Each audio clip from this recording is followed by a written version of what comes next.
Olá, meu nome é Renata, professora de embriologia, e nessa aula vamos conversar sobre placenta e membranas extraembrionárias. O que é isso? O que são esses tecidos, essas estruturas? Qual a importância, a função, como se formam? Então, placentas e membranas extraembrionárias são tecidos extraembrionários ou extrafetais que se formam durante o processo inicial de desenvolvimento. Alguns deles desaparecem já no início, na quinta semana, sexta, e outros se mantêm até o nascimento. Então, são de função temporária e responsáveis pelo desenvolvimento e manutenção do embrião e feto durante toda a fase pré-natal. Que estruturas são essas? Que tecidos são esses? Então, tem o saco vitelino, o alantoide, o saco amniótico, o saco coriônico, cordão umbilical e a placenta. Nessa imagem aqui, a gente consegue perceber o saco amniótico, essa membrana transparente, internamente tem líquido, o líquido amniótico, cordão umbilical e aqui uma parte da placenta, ou do córion também, que é chamado de córion viloso, que vai compor ambos, tanto o saco coriônico, uma parte dele, quanto vai compor uma parte da placenta. Então, como assuntos da aula de hoje serão discutidos ou apresentados a origem, a morfologia e a função dos anexos embrionários. Quanto à origem, destaco aqui o início da formação do embrião, desde a fecundação, as etapas todas de formação, aqui já evidenciando o embrioblasto e o trofoblasto, tá? Então já a organização do blastocisto, que está evidenciado nessa imagem. O embrioblasto dá origem ao embrião, propriamente dito, enquanto que o trofoblasto, junto com a blastocele, estão associados com a formação dos anexos embrionários. Então, aqui a gente já começa a perceber uma maior especialização, uma maior organização dessas células, né, ou desses espaços, células e a cavidade blastocística. Dando sequência, a gente observa aqui a implantação do concepto, seguida pela organização dos tecidos. No dia 9, dá para evidenciar aqui o surgimento da cavidade, que será o saco vitelino primitivo, a partir desse crescimento de células do endoderma extraembrionário. Enquanto que o saco amniótico vai se formar aqui nessa porção entre o epiblasto e o citotrofoblasto, como pode ser evidenciado nessa imagem seguinte. Externamente, temos o citotrofoblasto, que vai ser forrado também por sincistrofoblasto, por fora e por dentro, mesoderma intraembrionário. Então, aqui o saco amniótico, formado pelo âmnio e epiblasto, que é acima, e o saco vitelino formado por hipoblasto e endoderma extraembrionário. Na sequência, a gente consegue observar esses anexos, o saco amniótico e o saco vitelino, e por fora o citotrofoblasto, continuando aqui, o citotrofoblasto em amarelo, com o mesoderma extraembrionário aqui em vermelho, por dentro dele, que é a cavidade coriônica. Então, essa camada mais externa é o córion. Nessa imagem, ele já está com a sua divisão, formando o córion liso e o córion viloso. Inicialmente, a vilosidade está presente em toda a extensão do córion liso, mas nessa porção ela degenera, permanecendo só em uma parte. Então, a gente já consegue observar aqui o córion liso e viloso. Internamente, o mesoderma extraembrionário, que compõe o córion, é um dos componentes desse córion, pedículo do embrião. E aqui, os anexos embrionários, saco amniótico, saco vitelino e o alantoide. Então, nessa imagem, a gente observa quais anexos? Córion, saco amniótico, saco vitelino aqui, e o alantoide. Aqui já a imagem do dobramento do embrião já dobrado, no 23º dia, mostrando, mais uma vez, o saco coriônico, com as velocidades coriônicas e o córion liso. Aqui, o saco amniótico, já envolvendo o embrião, a partir do dobramento, o embrião, que é essa porção aqui, ele já está mergulhado dentro dessa cavidade, que é o saco coriônico, esse rosa claro, o vermelho é o mesoderma extraembrionário também, que envolve esse saco amniótico, e aos poucos esse saco amniótico, vai crescer e vai se ligar aqui ao córion, formando a única membrana amniocoriônica. Essa cavidade coriônica aqui, ela vai desaparecer. Tá? Bom, e aqui embaixo a gente consegue perceber o saco vitelino, E nesse momento ele está sendo incorporado ao embrião. Então, com o dobramento do embrião, ele imprensa ou estrangula a porção superior desse saco vitelino, dando origem a essa cavidade interna no embrião, que é o intestino primitivo. E o restante do saco vitelino ele vai desaparecer, ele vai degenerar. Dá para observar nessa imagem ainda o alantoide, né? Lá desde o dia 18 a gente consegue evidenciar esse alantoide, e aqui ele acompanhando o dobramento do embrião, mostrando ele nessa região aqui do pedículo do embrião, e com o dobramento, toda essa região formada pelo alantoide, essa porção menor do saco vitelino e mais o pedículo do embrião, eles vão ficar unidos formando uma nova estrutura que é o cordão umbilical. Então aqui a gente tem vários anexos embrionários já formados. Nessa outra imagem, dá para observar mais uma vez a formação aqui do cavidade amniótica, do saco vitelino, aqui, primitivo ainda. Dá para ver o citotrofoblasto aqui, o sincício, destruindo, invadindo o endométrio. Isso é importante porque é o local de formação da placenta, justamente essas lacunas com sangue que vão se formar a partir do sincício-trofoblasto e a erosão do endométrio. Aqui mais uma vez o saco amniótico, saco vitelino. Aqui externamente o citotrofoblasto, o sincício, o trofoblasto e o mesoderma extraembrionário. Esses três aqui vão compor o córeo daqui a pouco. E essas lacunas importantes com sangue materno. Nessa outra imagem ainda não tem velocidade coriônica presente, mas a gente observa mais uma vez os anexos, saco amniótico, saco vitelino.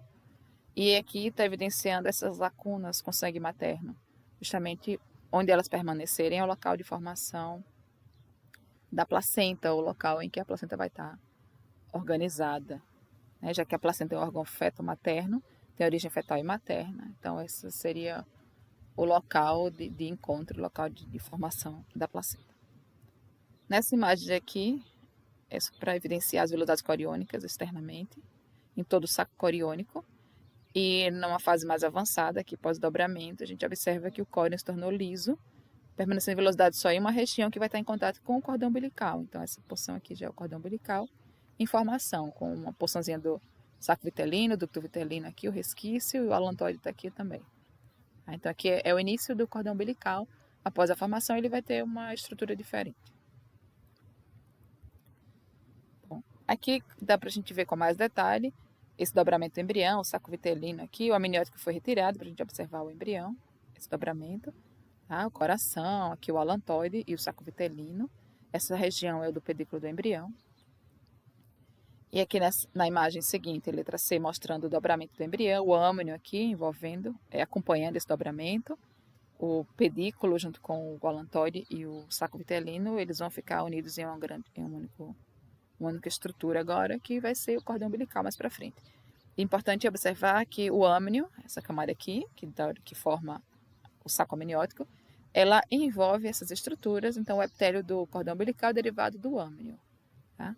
Aqui o saco vitelino incorporado, formando o intestino primitivo, e o alantoide aqui associado ao cordão umbilical, associado também à placenta, ele colabora nessa formação, além de colaborar com a formação aqui, dá para perceber o intestino posterior, chamado de cloaca, e com o desenvolvimento, com a organogênese, essa porção aqui vai ser dividida em duas partes, uma mais anterior, ventral, que vai dar origem à bexiga urinária, a porções do sistema urogenital, e essa porção aqui mais dorsal, que vai dar origem ao sistema digestório, a porção final do trato digestório.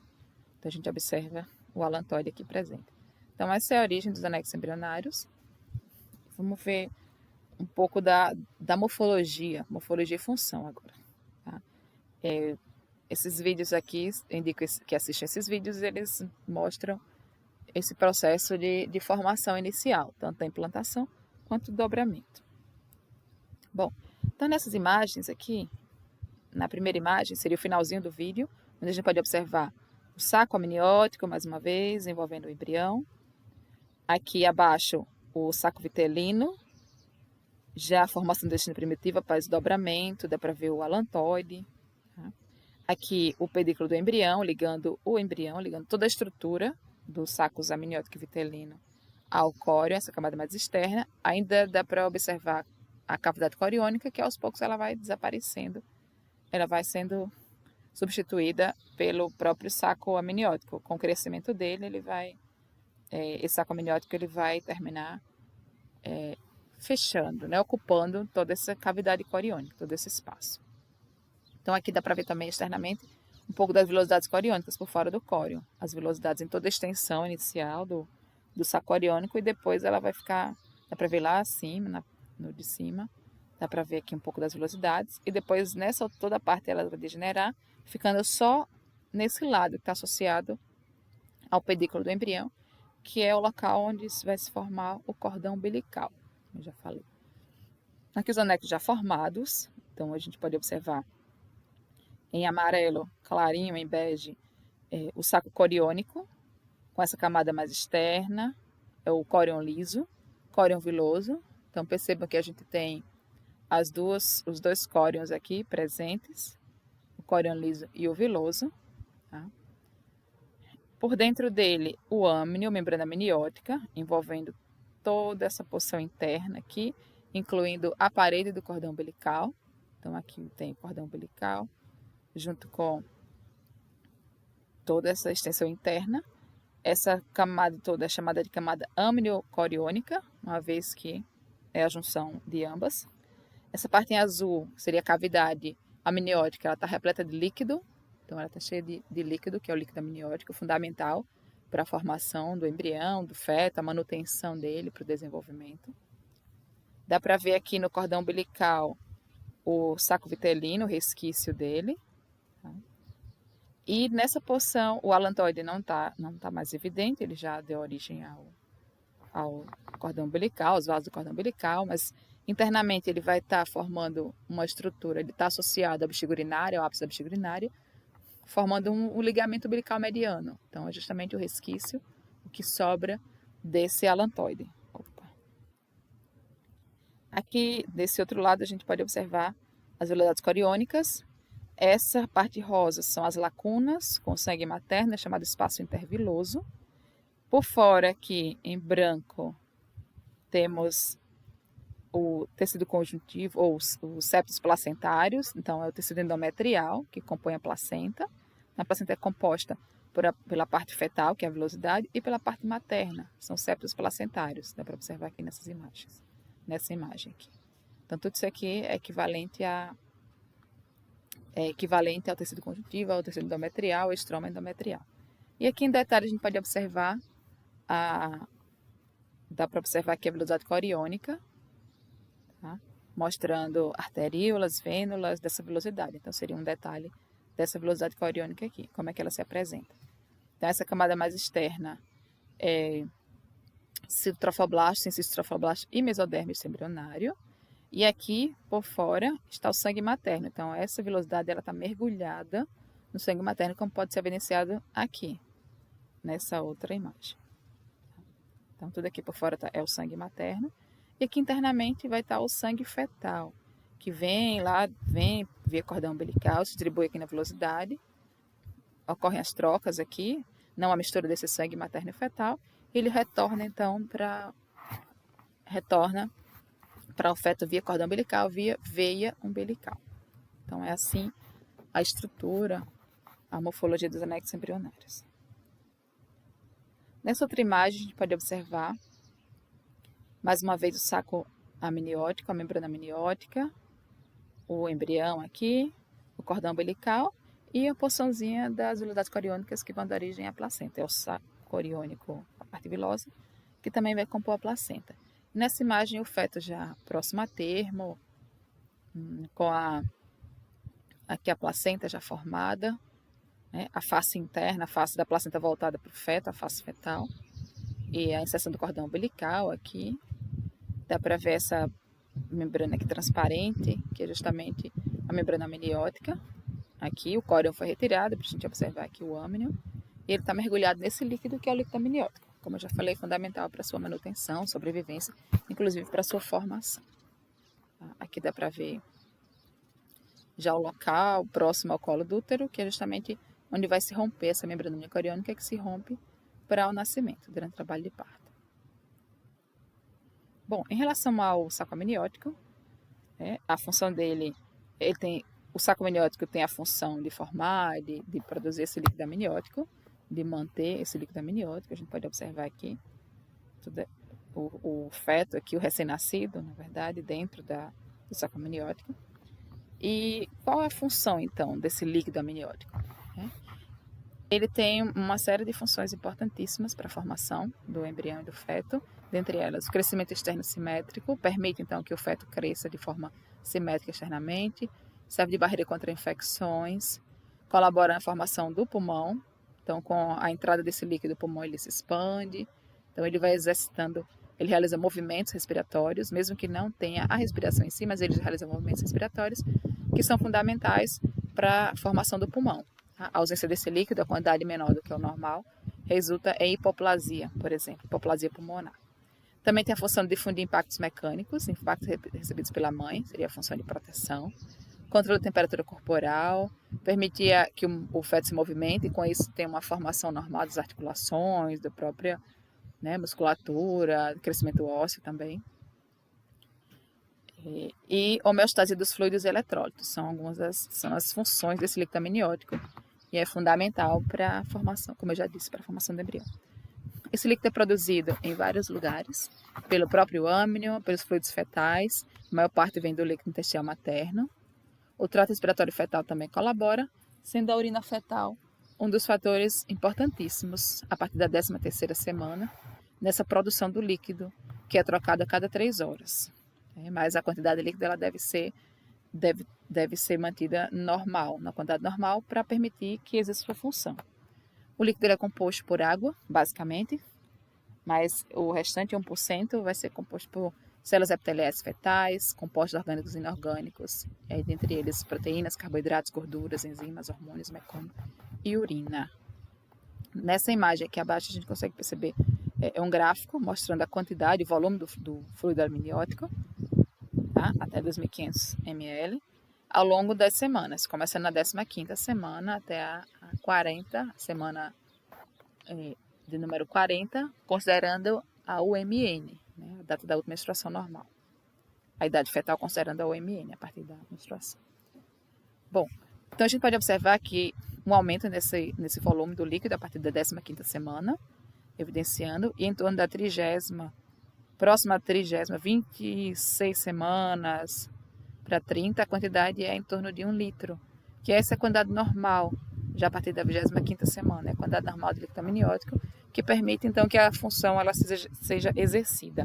Mas nesse gráfico a gente observa alguns fetos, alguns indivíduos com uma quantidade muito maior do que 1 litro, aqui chegando até 2 litros, por exemplo, e outros com quantidade bem abaixo do normal, com 35 semanas, 30 semanas, menos que 500 ml, para a gente observar. Então essas condições são chamadas de polidrâmnio, quando tem muito líquido, e oligohidrâmnio, quando tem pouco líquido. Ambas as condições são indicadores de tipos congênitos. O polidrâmnio ele pode acontecer quando a criança não deglute esse líquido, e aí não ajuda nessa troca, nessa manutenção, nesse equilíbrio da quantidade. E ela não deglutir pode ser um indicador de algum defeito no trato digestório, no caso uma estenose no esôfago, ou pode ser algum defeito neural, que impede que ele tenha esse controle, que ele realize essa deglutição. Já o oligohidrâmnio decorre da não produção ou da perda do líquido. Então a gente observa aqui em cima onde é produzido. Então, por exemplo, a urina fetal, se ela não está sendo produzida, ela não vai colaborar com essa quantidade de líquido, resultando então no oligohidrâmnio. E enquanto o polidrâmnio ele é o indicador de distúrbio, o oligohidrâmnio ele pode causar distúrbio congênito também. Então a gente observa nessa outra imagem um exemplo de uma sequência de distúrbio chamado de sequência de Potter, é bem característico do oligohidrâmnio, então é causado pelo oligohidrâmnio. Aqui tem um artigo, um post, mostrando um pouco desse distúrbio, uma investigação ultrassonográfica do oligohidrâmnio e o resultado disso. Então ele está mostrando que, classicamente, a síndrome de Potter, ou sequência de Potter, também conhecida, ela resulta em pé torto congênito, hipoplasia pulmonar, algumas anomalias cranianas associadas. Então, evidenciando que é bem característico essas estruturas, defeitos na formação das estruturas. Então, a formação da face, da mão, defeitos, luxação congênita do quadril, por exemplo, hipoplasia pulmonar, tudo isso resultante de pouco líquido amniótico. E essas crianças, elas não sobrevivem após o nascimento, uma vez que o sistema respiratório dela é bem característico também a hipoplasia pulmonar, então ela não vai ter condição de respirar. E as causas podem ser diversas, dentre elas uma agenesia renal, então a ausência dos rins é uma forte condição para oligohidrâmino, tendo essa sequência de Porter como consequência. Então tem outros exemplos também, mas esse é um exemplo bem clássico, assim, bem importante. Ainda em relação ao líquido amniótico, ele é importante ele pode ser utilizado em um exame chamado amniocentese. Aqui na imagem dá para ver o feto, né, mergulhado no líquido amniótico e a retirada desse líquido a partir de uma agulha. Então, é um exame que ele é indicado geralmente para mulheres acima dos 35, 40 anos, e ele é associado a outros exames, ultrassonografia morfológica. Então, ele não é um exame normal, comum do pré-natal, mas ele é feito caso haja indicação, outros exames indiquem a necessidade de fazê-lo. Tá? E o que se analisa no líquido? Não a quantidade é observada no próprio ultrassom, mas a qualidade. Então, a gente já viu o que compõe o líquido amniótico, sabe-se o que deve ter ao longo do desenvolvimento, em cada estágio, proteínas, né? Então, a ausência ou presença dessas substâncias ou moléculas, elas são indicadoras de distúrbio. Por exemplo, análise do toxoplasma gondii, se o toxoplasma está nesse líquido amniótico. Tá? Dá para observar também as células epiteliais fetais. Então, o cariótipo fetal pode ser estudado, identificado a partir daí pelas células fetais.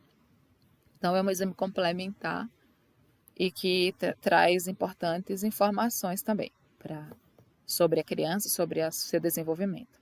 Tá? Esse artigo aqui ele fala sobre os resultados desse processo invasivo, né, que de certa forma é invasivo, mas ele mostra um pouquinho sobre algumas mulheres em que foi necessário fazer essa intervenção, esse tipo de exame, e o que se identificou nesse líquido, né, que tipos de distúrbios foram identificados nessas crianças. Então, com base, na verdade, ele está analisando o cariótipo fetal nesses exames. Então, quem quiser conhecer um pouco mais, está aqui o link, a referência, o link desse trabalho. Tá? E ainda tem um outro material interessante que fala sobre o processo o exame em si, como é que é feita, a coleta, análise, que está aqui nesse outro link. Se quem tiver interesse pode dar uma olhadinha para conhecer um pouco mais. Bem interessante.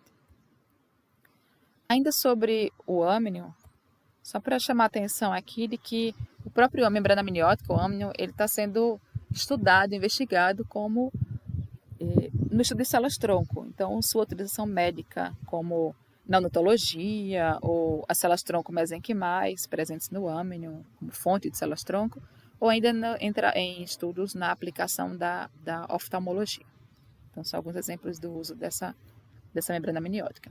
Passando agora para o saco vitelino, nós já vimos a formação dele lá no início, né? Aqui o saco vitelino já uma porçãozinha dele já ainda presente, o ducto vitelino no cordão umbilical, e ele vai degenerando, vai desaparecendo aos pouquinhos. Daqui a pouco ele não está mais presente nessa estrutura aqui, próximo do cordão umbilical.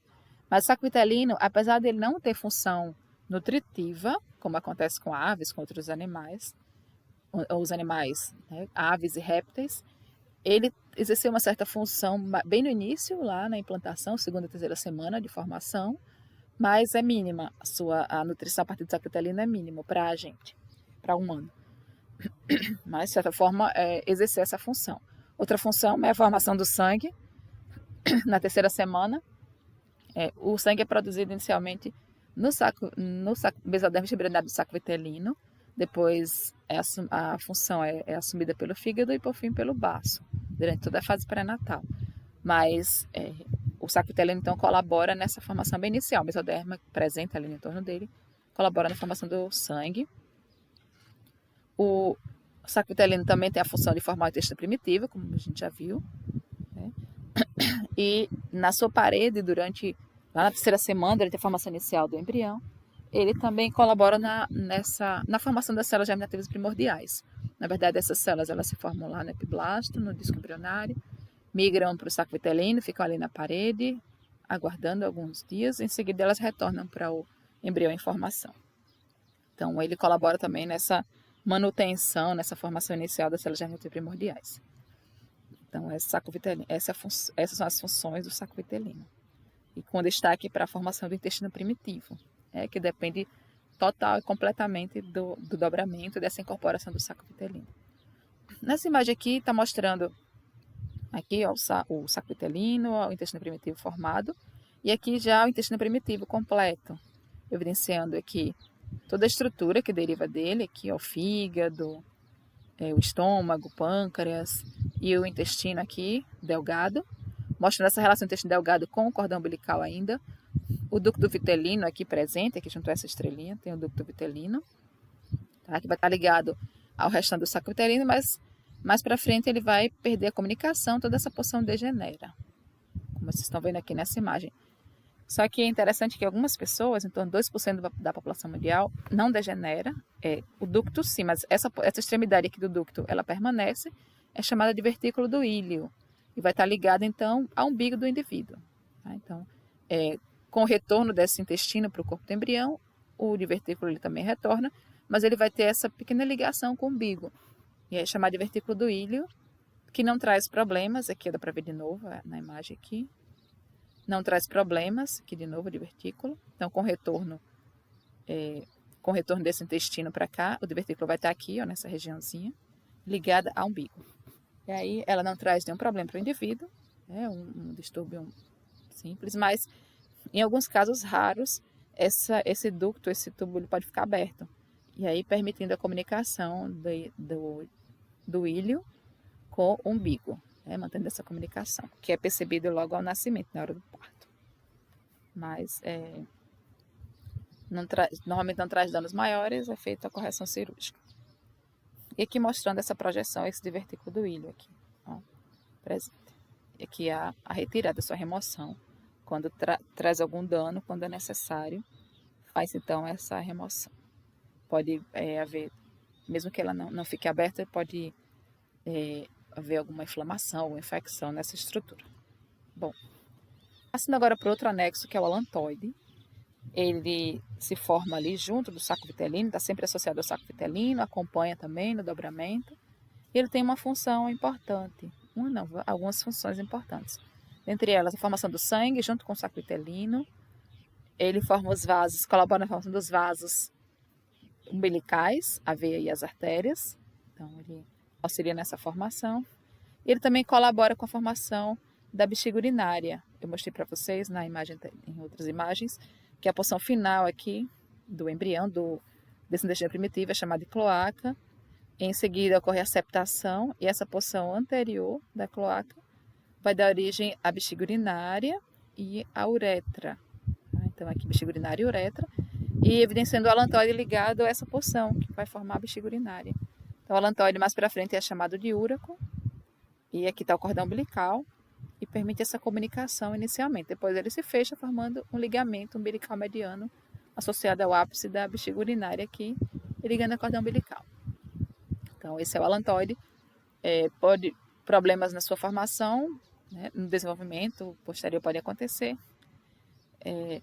Caso ele permaneça aberto, vai manter então a comunicação da bexiga urinária com o umbigo, que também é um distúrbio que também é percebido ao nascimento, com a presença de secreções aqui da bexiga urinária no umbigo dessa criança, e aí é feita a correção também, sem transtornos maiores, se o distúrbio for só esse.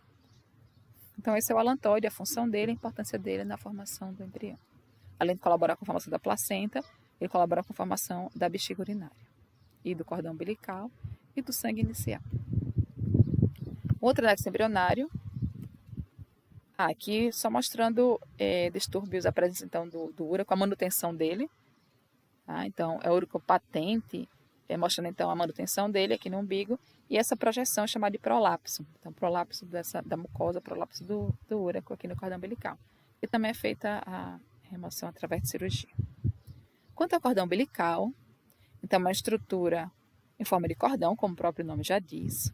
A gente viu a formação dele, ele deriva do ducto vitelino, junto com o ducto do alantoide e mais o pedículo do embrião, o mesoderma que está ali junto no pedículo do embrião. E tudo isso forrado, envolvido externamente pela membrana amniótica. Então, após a sua maturação, sua formação mesmo do cordão umbilical, a gente pode observar o âmnio por fora, tecido conjuntivo aqui, internamente, envolvendo 3 cavidades, as artérias umbilicais e a veia umbilical. Nessa imagem, um cordão umbilical ainda inicial, a gente consegue perceber o ducto do alantoide, mas numa fase mais avançada não está mais evidente esse alantoide, nem o ducto vitelino.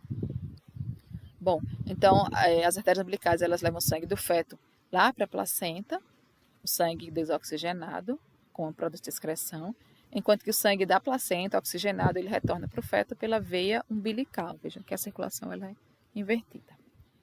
Esse cordão ele tem em torno de 1 a 2 centímetros de diâmetro, 30 a 90 centímetros de comprimento, com a média de 50 centímetros. Em alguns momentos, ou em alguns casos, pode acontecer a formação de nós folgados ou nós falsos, ou ainda os nós verdadeiros. Se for um nó folgadinho, não tem nenhum problema. Se for um nó verdadeiro, um nó apertado, ele pode dificultar a passagem do sangue. Quanto mais apertado, mais dificulta a passagem do sangue. E com isso, tudo que vem ou vai por esse sangue, pela veia, pelas artérias umbilicais. Tá? Então, quando há um prolapso do cordão, ou quando há esse nó, caso o prolapso seria uma dobra, então os vasos internamente eles podem se dobrar também. Está acontecendo tudo isso, dificulta a passagem do sangue, resultando, por exemplo, em hipóxia fetal, ou em casos mais graves, a anóxia fetal e a morte desse feto. Então, são algumas características do cordão umbilical, a importância dele. O cordão umbilical tem sido bastante falado sobre ele, discutido, quando se trata da coleta do sangue do cordão umbilical, por ser um potencial de células-tronco hematopoéticas associadas então ao tecido sanguíneo. Então esse sangue do cordão ele é coletado e armazenado, congelado em bancos de sangue de cordão, que podem ser públicos ou privados, e eles têm trazendo bons resultados, caso seja necessário o uso desse sangue do cordão, por ter células-tronco, especificamente hematopoéticas.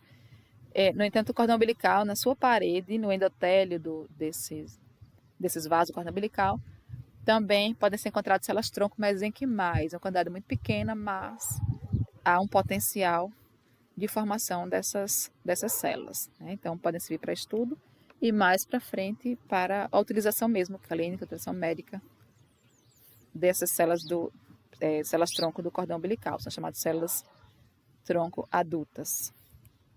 Bom, quanto ao outro anexo embrionário, que já mostrei no início, o córion, já vimos que ele é dividido em um córion liso e um córion viloso. Tá? Então, aqui a gente observa essas vilosidades coriônicas presentes em todo o córion.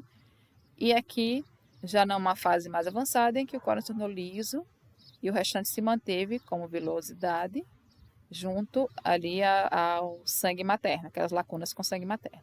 Então, esse aqui é o córion, tem a função de proteção. Ele envolve o embrião e o feto, está em contato com o endométrio, e tem essa função de proteção e de formação da placenta, de colaboração na placenta com as vilosidades coriônicas. E aqui a membrana amniocoriônica, onde o feto está mergulhado, onde ele está,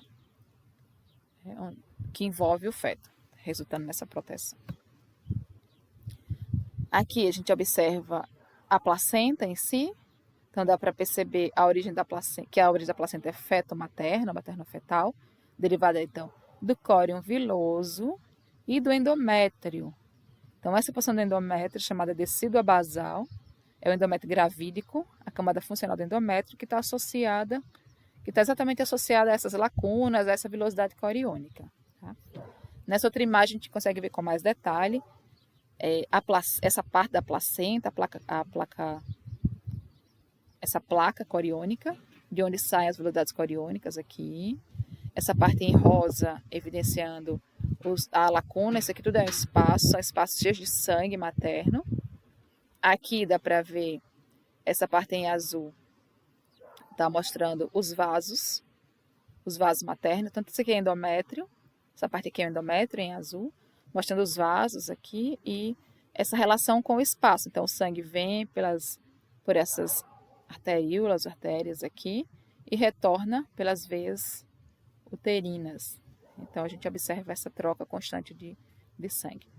E essa porção aqui, então, é a parte materna da placenta. Esse aqui é tecido conjuntivo, é endométrio, camada funcional do endométrio, e é chamado também de septos placentários, que dividem esse espaço, essa cavidade aqui, em espaços.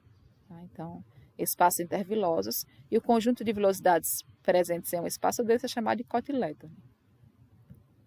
Nessa outra imagem, a gente pode observar, evidenciando aqui com as estrelinhas, mostrando o endométrio, a camada funcional, e que é chamado de decídua. O nome decídua vem...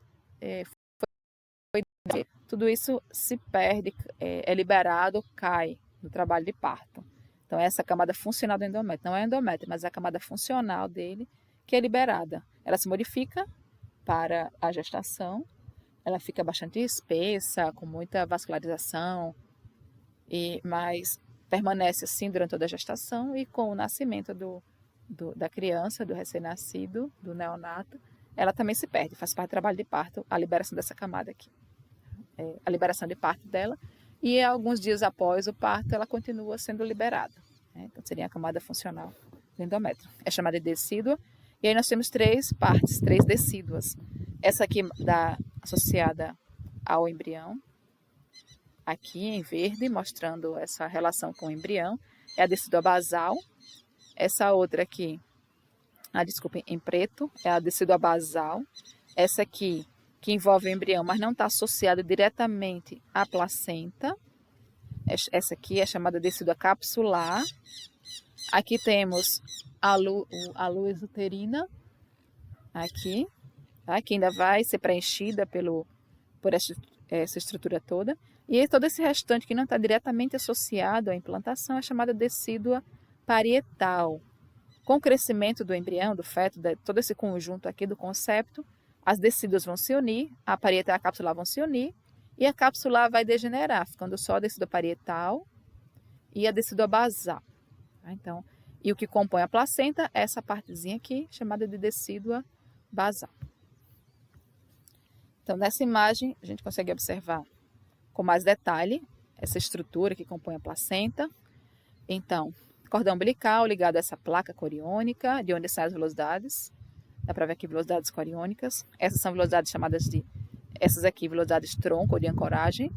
Dá para perceber que ela se liga aqui no endométrio. Essa parte aqui em azul é o endométrio, camada funcional, é a decídua basal, formando septos placentários, e que divide então esses espaços aqui em azul, cheios de sangue materno, em porções, né? Dividem parcialmente esses espaços intervilosos, tá? São divididos parcialmente por elas, mas vejam que há sempre sangue aqui jorrando. Bom, então aqui a velocidade de ancoragem, ela toda formada, o que compõe essa velocidade, né? É o sincisto trofoblasto, depois o citotrofoblasto, mais internamente, o mesodermo embrionário e a parede do vaso aqui, fetal, o endotélio capilar fetal, compõe a membrana placentária. Então, é o que separa o sangue materno, que está nesse espaço azul, do sangue fetal que está aqui dentro desses vasos. Então, o sangue fetal, o sangue materno e o fetal, eles não se misturam. Eles estão aqui, o fetal está aqui, e o materno externamente, nesse espaço interviloso. O conjunto de velocidades que tem em cada espaço desse é chamado de cotilédone. Então, são cotilédones, várias velocidades aqui. No desenho evidencia só uma, mas tem várias. Algumas delas ficam soltas, ficam livres, como essa aqui, essa primeira, que a gente pode observar. E outras têm essa função de manter, né, de fornecer essa ligação entre as estruturas. Tá? Então, são velocidades de ancoragem. E a gente percebe que por fora do septo placentário aqui, tá, ele é todo envolvido por um tecido que é o citotrofoblasto. Então, o cito, ele passa do sincício aqui e ele termina forrando e ele oferece proteção ao endométrio contra a ação do sincício, aquela ação erosiva do sincício. Então, esse citotrofoblasto aqui é fundamental para manter essa estrutura, né, para que ela não seja destruída. Pode acontecer do cito não se formar adequadamente e o sincício sair destruindo, formando implantações erradas. Ele pode seguir até o miométrio, então ele pode avançar nas camadas. Não é comum, mas é possível. Então, são tipos diferentes de placenta, de implantações, que podem trazer uma série de danos para esse embrião, esse feto. Mas aqui seria uma placenta normal, composta então por essas porções. Aqui é a parte fetal da placenta, a velocidade coriônica, e a parte materna da placenta. Quando há o nascimento, há o rompimento dessa ligação entre elas, e o que a gente observa ao nascimento são só as velocidades coriônicas. A decídua basal ela é liberada depois após o parto. Ela vai sendo liberada aos poucos, essa porção. Uma parte já sai no parto e outra porção fica sendo liberada aos poucos nos dias seguintes. Mas o que a gente observa na placenta a termo são só as velocidades coriônicas de um lado. Do outro lado, a gente consegue observar essa parte lisa e a inserção do cordão umbilical, que eu vou mostrar daqui a pouquinho para vocês. Em relação à circulação placentária, então são dois tipos, a materna e a fetal. Na materna, o sangue vem aqui pelas artérias, distribui nesse espaço. Depois, as veias endometriais recolhem esse sangue e cai na circulação materna. Então, aqui, veias e artérias endometriais. E esse é o tipo de circulação placentária do lado materno. Então, o sangue vem e retorna.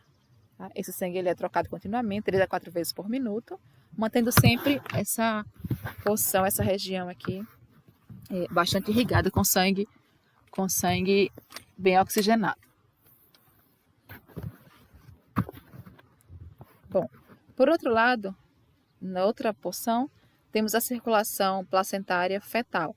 Então, o sangue vem pelas artérias, o sangue do feto já com produto de excreção, ou desoxigenado, com dióxido de carbono, ele vem por aqui, pelas artérias umbilicais, descem para distribuir aqui na placa coriônica, entra nas velocidades coriônicas, ocorrem as trocas aqui, sem que haja mistura do sangue, e esse sangue retorna pelos vasos, por esses vasos aqui, das velocidades coriônicas, pela veia umbilical. Dá para ver aqui em vermelho, evidenciando a veia umbilical, cai na circulação fetal. E aí segue para a veia cava inferior, cai direto no coração e tem a circulação fetal normal, que é diferente da circulação. É um outro tema de aula bastante interessante. Mas é assim que acontece a circulação placentária do feto. Então, mais uma vez, ressalto a ausência de mistura do sangue. Então, ocorrem todas as trocas aqui, não havendo a mistura do sangue. Aqui a gente consegue perceber, essa imagem aqui, mais uma vez, a velocidade coriônica banhada por esse sangue materno. Aqui a mesma imagem anterior, mas a gente está mostrando aqui com detalhe essa velocidade coriônica. Então, pegou a velocidade, fez um corte nela, mostrando aqui por fora está o sangue materno e o sangue fetal está aqui dentro. Então, evidenciando as camadas que separam esse sangue materno, tá? Chamada de membrana placentária ou barreira placentária. Alguns autores não dizem que não é uma barreira, não chamam de barreira, uma vez que permite a passagem de algumas substâncias. Então, seria uma barreira semipermeável, uma membrana placentária, que permite que algumas substâncias passem e outras não, algumas moléculas passem e outras não. Ou outros compostos, como diversos compostos, diversas moléculas, incluindo até protozoários, como o Toxoplasma gondii, que consegue ultrapassar toda essa camada aqui. Bom, então aqui a gente tem a membrana placentária, em torno de 10 semanas, como ela se constitui, pelo cistitrofoblasto externamente, citotrofoblasto, aqui mesoderme embrionário e parede do vaso fetal. Então, essas são as camadas que compõem a membrana placentária, é o que separa o sangue. E aqui uma velocidade já a termo. Então, depois da 10ª semana, começa a haver uma certa perda do citotrofoblasto, mostrando aqui uma velocidade coriônica a termo. Uma membrana placentária tem uma velocidade a termo, próximo ao nascimento, mostrando a perda dessa diminuição do cincício e perda do citotrofoblasto, esse aqui em amarelo, evidenciando a maior aproximação do sangue materno com o fetal. Ainda não há mistura do sangue, mas já permite que algumas moléculas agora passem, que não conseguiam passar inicialmente, que elas consigam ultrapassar. Isso pode ser bom ou ruim, dependendo do que passa.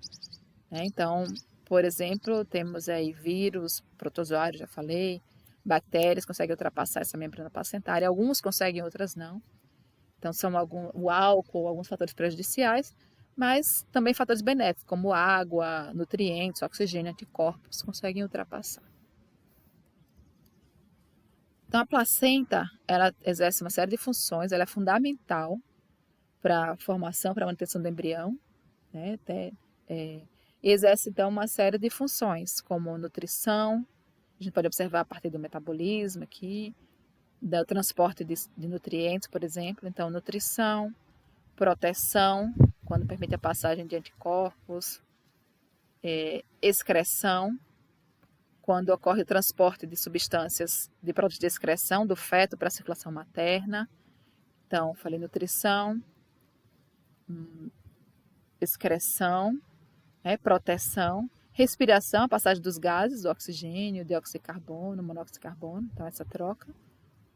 Tá? E síntese hormonal, então seria excreção, proteção, nutrição, respiração e síntese hormonal, as 5 funções da placenta que ocorrem dessas formas aqui.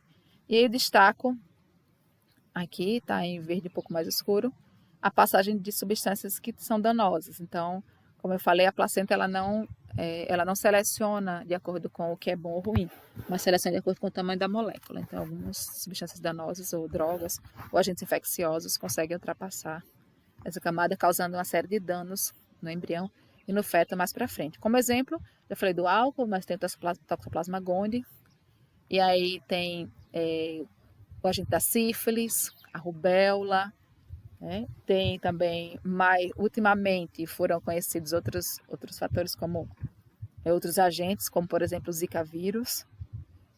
O HIV não passa, não está comprovado que ele passe ainda, assim como o coronavírus também não foi identificado essa contaminação, via membrana placentária, que ele ultrapassa, então ainda não foi identificado isso aí, mas sabe-se que algumas moléculas passam, outras não.